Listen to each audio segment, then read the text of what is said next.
wabarakatuh. Kita bertemu lagi di podcast Bincang Dewasa. Bincang Dewanti Arya Sati. Podcast yang membahas masalah-masalah yang lagi hangat untuk kita bincangkan dengan para narasumber. Topik kita kali ini akan membahas beberapa isu-isu kontemporer yang sedang hangat dan ramai diperbincangkan. Sebelumnya, saya mau memperkenalkan dulu nih narasumber kita yang sudah nggak asing lagi di podcast kita. Yang pertama ada Mas Sardianto. Halo Mas, gimana Mas kabarnya Mas? Halo Mbak, Alhamdulillah baik. Gimana Mbak, sehat juga? Ya, Alhamdulillah Mas, sehat juga Mas. Alhamdulillah. Untuk narasumber kedua, sebenarnya ada Mas Arya Pratama. Halo Mas Arya, gimana Mas? Sehat juga kan? Halo Mbak Dewanti, Alhamdulillah sehat. Gimana Mbak Dewanti, sehat? Sehat Mas. Oke. Sebelum kita bincang nih, saya mau tampilkan dulu beberapa artikel terkait topik kita hari ini.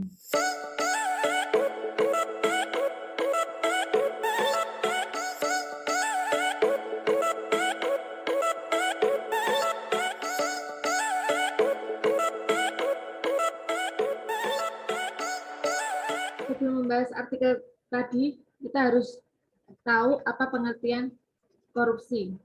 Korupsi merupakan bentuk penyelenggaraan atau penyalahgunaan uang negara untuk kepentingan pribadi atau orang lain. Korupsi merugikan hak ekonomi dan sosial rakyat. Korupsi juga merusak moral bangsa kita.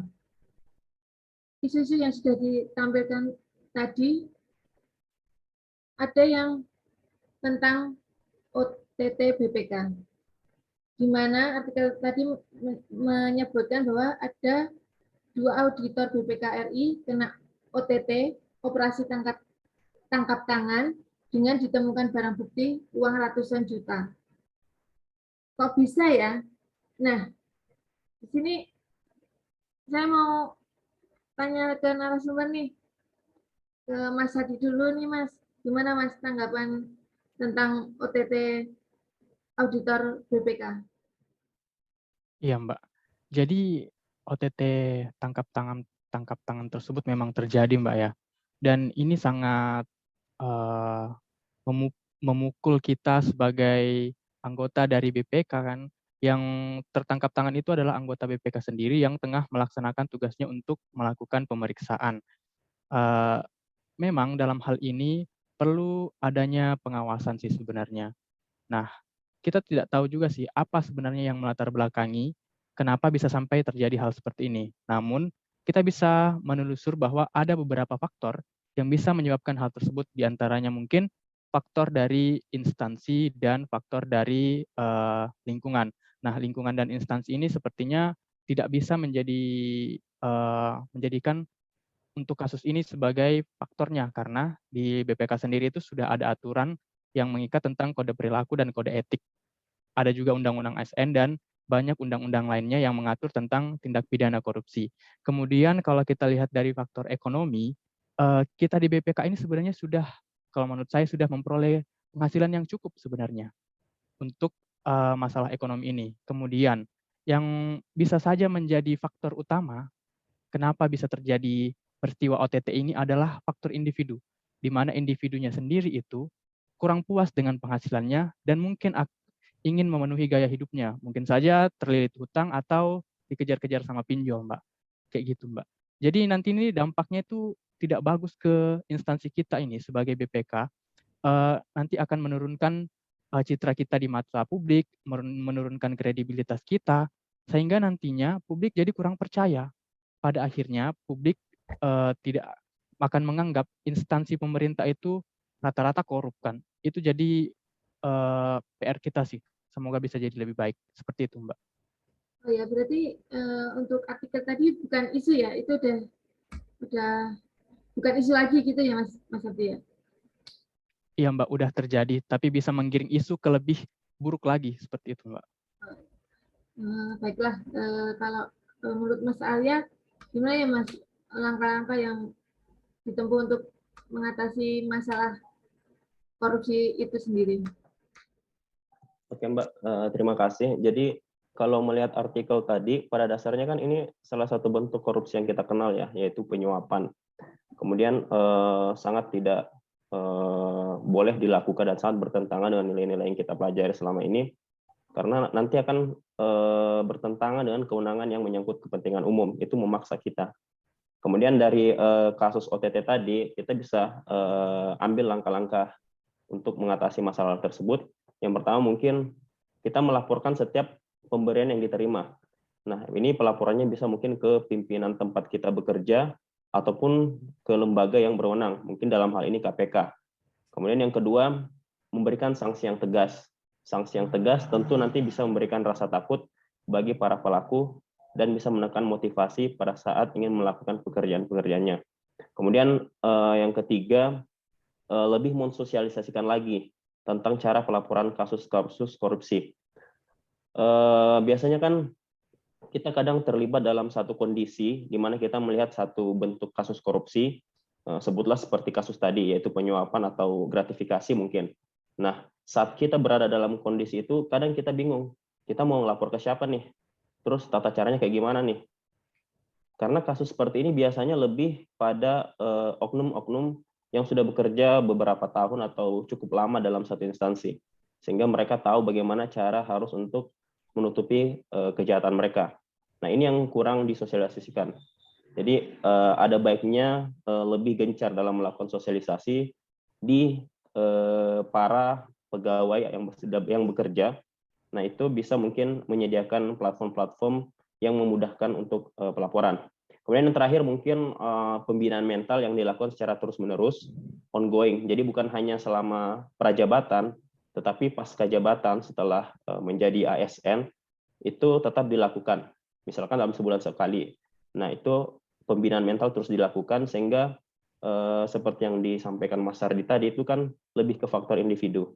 Jadi nantinya akan bisa memberikan benteng untuk tidak melakukan perbuatan-perbuatan seperti itu. Begitu, Mbak Dewanti. Baik. Kembali lagi untuk artikel tadi ya. Di situ tadi kayak saya sekilas beritanya negatif ya, apa berita-berita headline ya ada di artikel tersebut bisa mengarah ke hoax ya. Gimana ini Mas Sardi? Kalau tanggapannya masalah headline di pemberitaan itu sudah benar atau salah untuk agar tidak menutupi pesan yang sebenarnya yang ada di berita tersebut. Monggo Mas. Iya Mbak. Jadi sebenarnya beritanya itu intinya adalah ada 2 orang pemeriksa BPK yang tertangkap tangan kan. Nah, biasanya banyak dari media ini kan yang kayak menggoreng lah istilahnya kan, supaya beritanya tersebut naik dan dibaca oleh publik yang banyak. Nah, untuk itu sih sebenarnya di beberapa media, apabila kita sebagai pembaca tidak jeli dalam menilai headline tersebut, terus tidak membaca keseluruhan isinya, maka itu bisa jadi menimbulkan suatu berita yang tidak bertanggung jawab, yang ujung-ujungnya bisa jadi hoax. Bayangkan jika berita tersebut cuma dibaca sekilas dari judulnya, tega, misalkan kan beritanya, tega kedua pegawai BPK memaksa untuk karyawan RS meminjam di bank, kan itu kayak gimana ya, seolah-olah kita sebagai BPK itu karyawannya semua ingin memeras orang kan, harusnya kan tidak seperti itu. Ya, ini bisa jadi bahan gosip ibu-ibu kan ya. Jadinya ini kembali lagi kepada bagaimana media dan bagaimana kita menyikapi berita tersebut. Nanti dampaknya kalau misalkan memang terjadi dan publik termakan oleh isu-isu tersebut cuma membaca sekilas, nanti kembali lagi instansi kita yang akan kena, instansi kita yang akan jelek. Jadi meskipun bagaimana instansi kita BPK telah memberikan pelayanan terbaik, memberikan kinerja terbaik, tapi apabila ada 1-2 orang yang telah memberikan citra yang buruk, maka akan berdampak pula kepada instansi kita. Seperti itu. Ditambah lagi dengan berita-berita media yang kemungkinan besar akan dibuat menarik dengan bumbu-bumbu yang tidak bertanggung jawab. Seperti itu, Mbak. Berarti bahaya dong ya kalau berita-berita kayak gitu nanti juga bisa sama itu ya, kalau pelakunya satu, tapi satu instansinya kena semua ya. Ya, Kalau bahaya banget itu, Mbak. iya, kalau menurut Mas Arya gimana Mas? Biar tidak terjadi kayak gitu, antisipasinya gimana ya Mas? Iya, Mbak. Eh, kalau melihat berita-berita hoax itu mungkin untuk mengatasinya dari sisi BPK dulu ya. Jadi dari BPK mungkin perlu mengadakan konfirmasi. Jadi mereka menyatakan bahwa apakah memang kasus ini benar atau tidak. Dan kalau memang benar, maka perlu ada tindakan yang tegas pada pelaku. Dan proses yang dilakukan oleh aparat kepolisian dalam hal ini tentu harus terus didukung oleh BPK. Itu yang pertama. Kemudian kita sebagai masyarakat biasa mungkin yang mendengar berita itu, tentu saat ini kan memang media-media sangat mudah dalam menyebarkan informasi, sehingga ada beberapa tips mungkin yang perlu kita pahami sebelum kita mempercayai satu berita. Yang pertama mungkin sebelum kita mempercayai satu berita, itu cek dulu alamat atau sumber dari berita tersebut. Apakah sumbernya bisa dipercaya? Karena memang ada beberapa sumber-sumber yang terkadang hanya ingin menimbulkan perpecahan. Kemudian yang kedua, kita bandingkan informasi dengan sumber-sumber yang lain, apakah sesuai atau ada perbedaan, ada kontradiksi. Nah, kalau misalkan ada kontradiksi, itu yang perlu kita pertanyakan. Kemudian yang ketiga, cek judul dan isi dari berita tersebut. Karena rame nih, sekarang biasa kan kita lihat di media, itu dari judulnya saja itu sudah seakan-akan memanaskan Menyudutkan. suasana. Jadi kita perlu cek dulu nih isinya apa benar sesuai dengan judulnya itu. Jangan sampai hanya sekedar clickbait, kita hanya disuruh untuk mengklik judulnya itu kan, itu biasa dimanfaatkan oleh media. Ya. Kemudian yang terakhir mungkin jangan mudah percayalah gitu. Dengan isu-isu yang beredar kita bisa konfirmasi dari berbagai sumber dan tidak langsung berbagi atau meneruskan pesan-pesan yang belum pasti kebenarannya. Mungkin itu Mbak Dewanti. Makasih ya Mas Arya untuk tips-tipsnya bagi para pendengar untuk masalah hoax ini ya. Terus ini ada artikel yang menarik lagi sih, untuk BPK menyindir tentang kenaikan harga dan kelangkaan minyak goreng. Nah, ini kan saya sebagai ibu rumah tangga ya, ini juga bingung nih dengan masalah minyak goreng ini. Kalau kalau ini Lebaran, kan kita ya sebagai ibu rumah tangga biasanya ngasih hampers, yang isinya ada sembako, itu ada minyak salah satunya.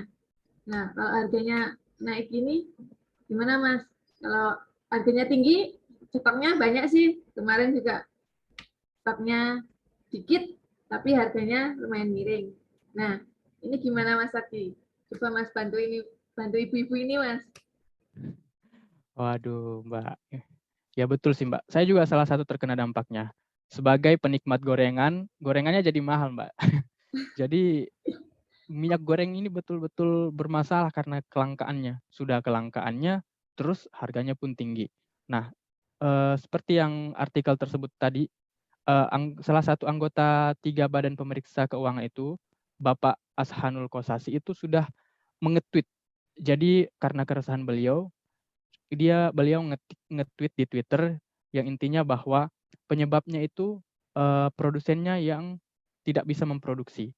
Kemudian bahan bakunya itu diekspor ke luar negeri dan diekspor ke luar negeri. Kemudian ada segelintir orang yang tidak bertanggung jawab yang menimbun minyak goreng tersebut.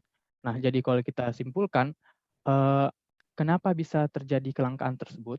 Karena produsennya ini susah untuk memproduksi karena bahan bakunya susah untuk diperoleh. Akibatnya harganya pun menjadi naikkan karena barangnya itu langka karena sedikit produksinya.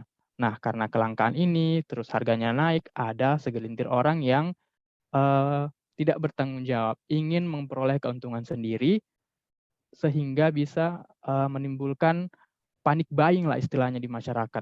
Masyarakat jadi panik, terutama ya ibu-ibu, pedagang-pedagang, karena mereka menginginkan stok minyak, sementara minyaknya ini terbatas. Nah, setelah disubsidi pun masih ada kelangkaan. Kemudian setelah subsidinya hilang, minyaknya yang naik. Sudah tersedia di mana-mana. Dampaknya sendiri lebih terasa ke masyarakat sih, Mbak.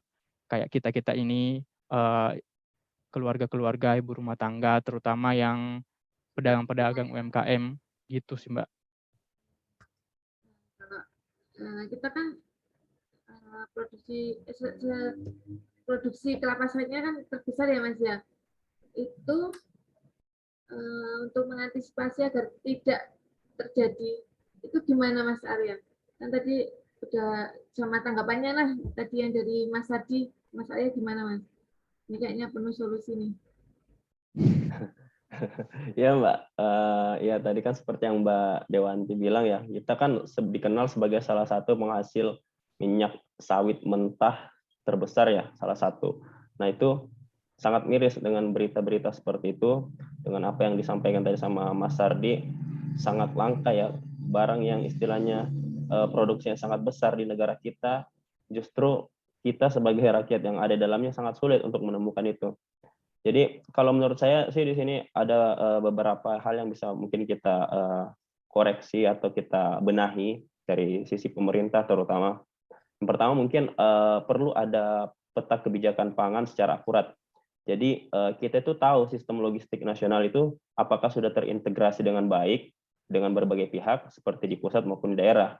Jadi begitu ada stok yang kurang atau yang menipis itu pemerintah pusat sudah tahu dan kita tahu di mana nih kurangnya, di mana nih yang salahnya.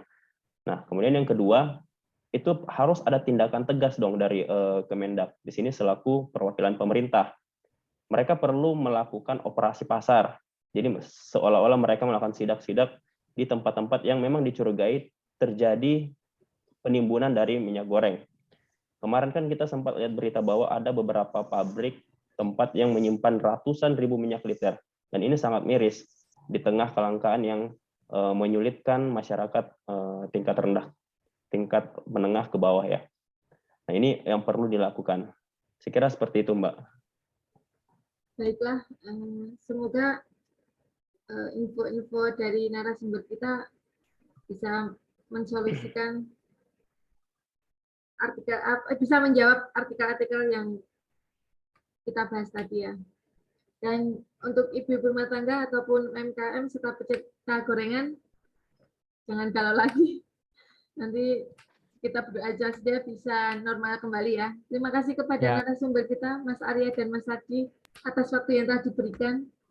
Ya, terima kasih Mbak. Ya, makasih Mbak. Ketemu di podcast selanjutnya. Wassalamualaikum warahmatullahi wabarakatuh. Assalamualaikum warahmatullahi wabarakatuh. Assalamualaikum.